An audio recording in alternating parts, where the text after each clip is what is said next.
Welcome to AI Rounds, your weekly dose of AI in medicine and education. We are your hosts, Dr. Núria and Dr. Morgan Leaf.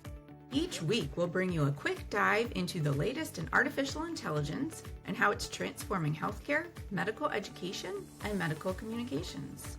From the tools changing how we teach, learn, and write, to breakthroughs shaping patient care. If it's new, exciting, or just plain useful, we're talking about it. In just 10 to 15 minutes, we'll get you up to speed and maybe even spark your next big idea. Let's make the rounds. Hi, Núria. Hi, how are you? I'm good. How are you? Doing great. We're just coming back from our summit, which is awesome. I loved every minute of it. I didn't know what to expect. It was our first time doing it, and I thought every speaker was so valuable. I learned so much and walked away with so many new ideas. How about you? Same. And I was really happy that it went really well. Being the first time doing it, I was like, would people even be interested? And then would people show up? Would the tech work on the day? So because all of that worked, I was really excited and really happy. And also something I put myself speaking first, which might be a little bit selfish, but what that allows is then I can relax and I could really listen to all of the talks after that. And I thought that was really great. And I mean, people were engaged in the chat. I thought it was awesome. You gave a fantastic keynote speech. And of course, on our evaluation forms, it got great reviews. So everybody really liked it. Thank you for that. Thank you. And similarly, I think all the speakers were good. A lot of people were really engaged by your presentation too, because you talked about like tips and tricks of how to get AI to help you with your LinkedIn profile, with your CV, resume, and all of that. And all of these things that because you are a resume writer and you help people with their LinkedIn profiles, all of that. So you bring, it's the AI, but it's also all of your knowledge about that, it's not our area, so we don't know. And I got even today, I was in a meeting with someone and they were like, your session was their favorite session. Yeah, that's nice. Thank you. Mhm. I think, it's interesting. What I'm seeing now is there is a difference between people who think to use AI for everything, like you and I do, right? Everything we need to do. And my husband is like this too. How can AI make it easier? Or maybe I can ask AI this question or whatever it is. And people who still aren't thinking of using it yet for everything they do. Maybe they have only specific tasks they do with it. And so for me, the summit really put into perspective, look how AI can help you in all these different things you do throughout your day, both, in any aspect of your work, really, whether that's working on your resume, working on your writing. I've been using it. It's been a ton of help for a website that I'm making. Sort of it's not just a one-trick pony as a writer to help you with your writing. There's other things that you can use it for as well. Yeah, 100%. So just in case people don't know, the summit had 6 presentations, 6 speakers, all fabulous women in AI. So I gave a keynote talk, and I focused on, okay, so now that AI can come and create stuff really fast, how do we reposition ourselves in our work to still bring value, right? Because we used to get paid to create things. So now that AI creates things fast, where did our value go to? And then after that, Emma hit Nichols. She gave a fabulous talk about how to use AI in editing. And she knows, so she has a course about this. She knows all of these different tools. And she talked about all of the details. I thought that was really good. And then our third session was Sharon Kim, and Yep. she talked about AI ethics and how to think about the ethics when you're using AI. And then she gave there was this really cool video where she showed how a prompt, she prompted something, it gave her an answer. So how to change the prompt and how by iterating on a prompt, it got better and better. Do you want to talk about the other 3? Sure. And then after Sharon, we had Emily Belcher, who is a VP at CE Outcomes, and she talked about using AI for data analysis, which is just a game changer for anybody who does data analysis, which thankfully is not me. But Emily's a whiz with it, and I always love learning from her. And then I spoke about using AI for your job search. So, ways to use it to help make your resume, your LinkedIn profile.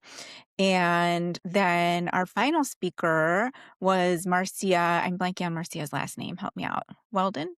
Well done. Yeah. Yeah, Marcia Weldon, who is a lawyer, a contract lawyer, and she spoke about copyright related to AI, which that was a hugely popular talk. I think that one probably got the highest ratings out of all the talks for the day because she was just chock full of really important facts about copyright and things that we need to know as writers as we use AI. So that was really helpful too. What Yeah. were some of your big takeaways that maybe you didn't know before from the conference? Okay. So one thing that I loved about Marcia's talk was that she talked about the monkey. Remember the monkey I selfie that do. we So she talked about the monkey selfie. So I was like, yes, exactly. Tell people what the monkey selfie is if they don't know. So basically, there was this photographer. He set up a camera near a group of monkeys to try and get the monkeys to take a selfie. And he managed, right? He got the monkeys to take a selfie, and then he published one of the photos and was called the monkey selfie. And then other magazines, newspapers, whatever, other publishers republished the photo without paying him royalties. I think they're called royalties, whatever, Mhm. without paying him for it. And he took these other publications to court saying, no, listen, I own the copyright to this photo because I took it. And he lost in court because the Copyright Office says that it has to be human creation. And because the monkey took the selfie, the monkey is not human. So, but definitely, if anyone would own the copyright, would be the monkey and not the photographer. So, Right. Uh, I think that's a great illustration too, because people come to these talks about copyright and ask us for answers about copyright, thinking that there are very black and white answers to everything. And there absolutely is not.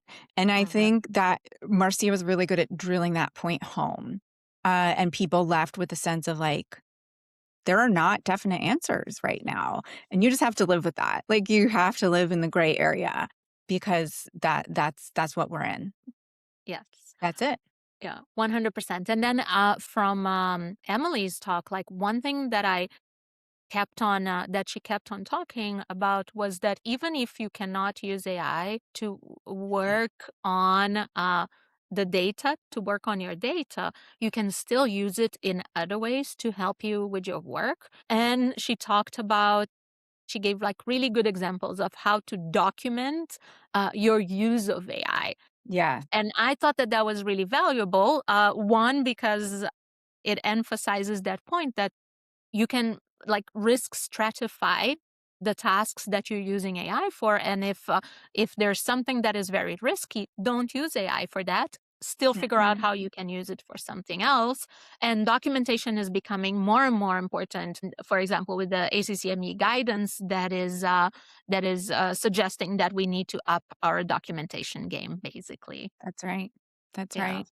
I'll tell you something. Emma's talk was very eye-opening to me because I'm very basic with my editing use on AI. You hear me say all the time, I'm like a chat GPT purist. And so I just use ChatGPT to edit my work. But I hadn't even thought. So this was a position of me being like, I hadn't even thought to delve into that more. And Emma gave such great specific tools that you can use Mhm. specifically for editing that it made me think, "Oh, why am I not doing that? Like there's other things out there. There are tools that are specifically built for this. And maybe I need to be investigating that a little bit more in my work instead of always coming back to ChatGPT. Because you know what? Like ChatGPT's grammar is not perfect. It's definitely frequently told me to change things where I'm like, I know for sure that's not the right grammar. It's just pulling up bad grammar from the internet, right? Yeah. So I really appreciated the practicality of what Emma shared. Yeah, 100%. I also rarely use AI for editing. I use a different type of AI. I use deterministic AI in Mhm. Perfect It and Mhm. in spell checkers, Right. but I don't use generative AI for editing. So it was Mhm. interesting.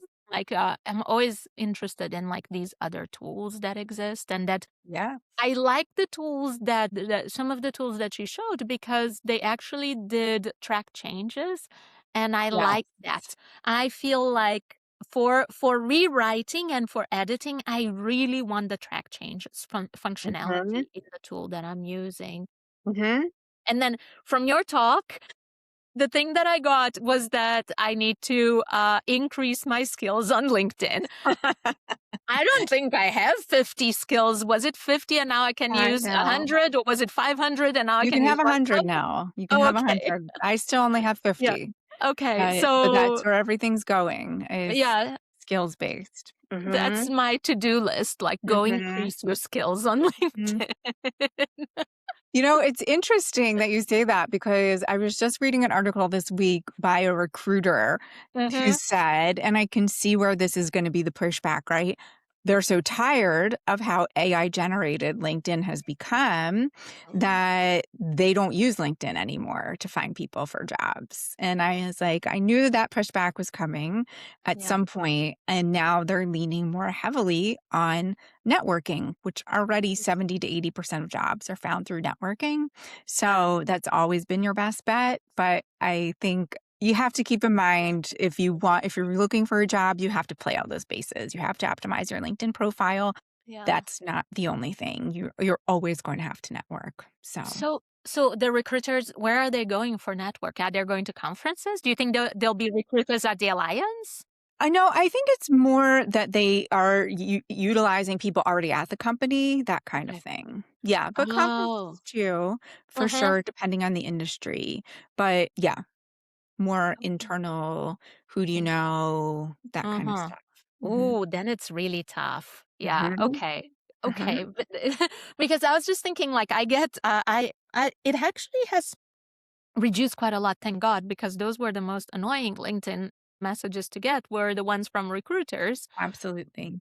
And I haven't gotten a message from recruiters in a while. I haven't So either.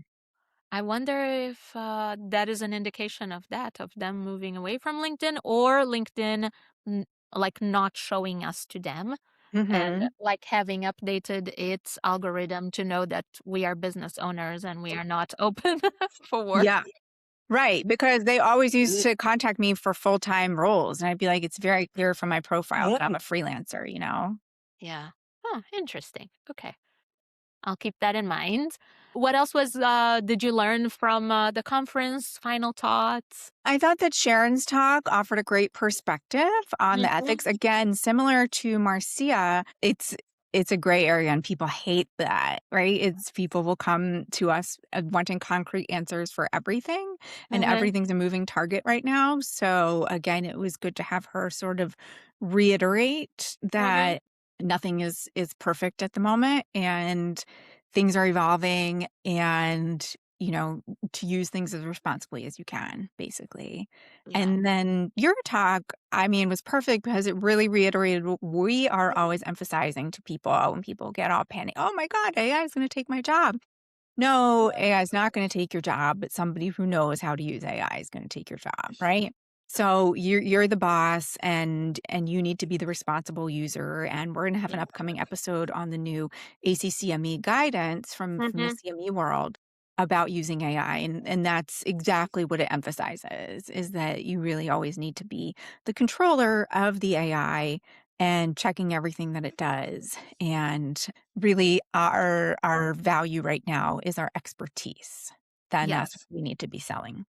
Yes, I heard today someone was saying that they are going to encourage their kids are like 11 and something, like they're still small, but that they're going to encourage their kids to go to a liberal arts college, Mhm. and to go study things like law, things like English, things like philosophy, because and this is a person that knows, like, he's Paul Rotzi, he's like deep in the world of AI, and he's like, no, these skills, this broad like knowledge about the world, about the way we think, about the way things work, this is really important in the AI age to guide the machines to do good work, to do work that is Sure. differentiated from someone else's work. And I agree with him. I think specialists are very needed, because I know sometimes I use, like we were saying, like we use AI for everything. And I know that when I'm asking it to do something that I'm not an expert on, for example, I'm not a graphic designer. Today I asked it to design a flyer for me. The first flyer that it came up with, I was like, that looks good, let's go. But Yeah, when I ask it to write, the first draft that it writes, I'm always like, no, that's not good. And if it's writing something scientific, I'm like, you didn't give enough detail. You're mistaking this and this and this. I'm correcting it so much. And the reason I'm correcting it so much is because I'm an expert, that's right. right? Because I understand how scientific writing works, and I understand how writing works. And therefore, I know when it gives something that looks good to the untrained eye, but actually is not good to the trained eye. And there lies the thing. We need to be the trained eye. We need to be in control of everything that's happening. So, yes. 100%. I Mm-hmm. totally agree. I feel Yeah. like that is a perfect note to end on. I want to thank all of our speakers again, everyone who attended, and we look forward to doing it again next year. So stay Yeah. tuned for information on next year's AI Summit in medical writing. Yes. Here for 2027, baby. Bye, Morgan. Bye, Núria.